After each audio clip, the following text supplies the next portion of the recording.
If you're wondering why some plain, boring looking ad is beating your expensive, polished video on Meta right now, there's an actual reason for it, and it's not luck. I'm going to walk you through why that happens and exactly how to test for it in your own account. The first reason comes down to what your brain does the second it recognizes an ad. A polished creative announces itself as advertising within the first couple of seconds, and that triggers a skip reflex before your hook even lands. A native looking ad keeps that defensive wall down a little longer, and that extra second is often the entire difference between someone scrolling past and someone stopping to watch. One analysis of over 500 long-running ads found that only 8% of the ones still running past 30 days opened with a question hook, while 71% opened with a pain point, an authority statement, or a visual pattern instead. But that's just what happens on the viewer's end. There's a second mechanism deciding how far the ad even gets to travel in the first place. Meta's own delivery system, called Andromeda, scores early engagement velocity and creative signal strength before it decides how hard to push a creative.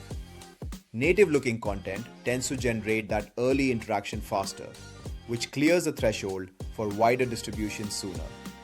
On top of that, polished and plain ads fatigue on the same 4 to 8 week timeline either way, so the plain version wins on pure economics too.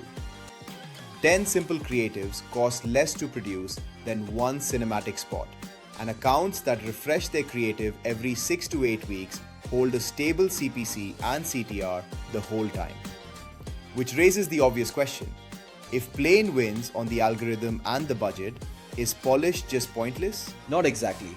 The real distinction is between polish, which is how expensive something looks, and clarity, which is how fast someone understands the point.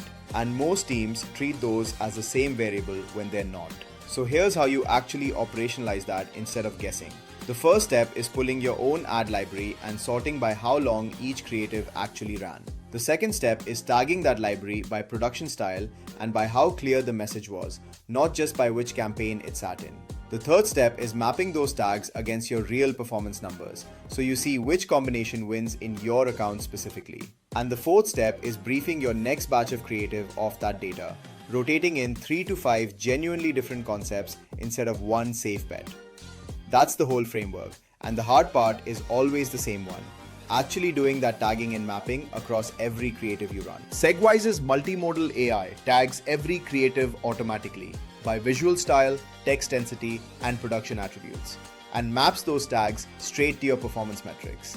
It also tracks fatigue continuously, so when one of your low polish winners starts declining, you know before the spend keeps burning.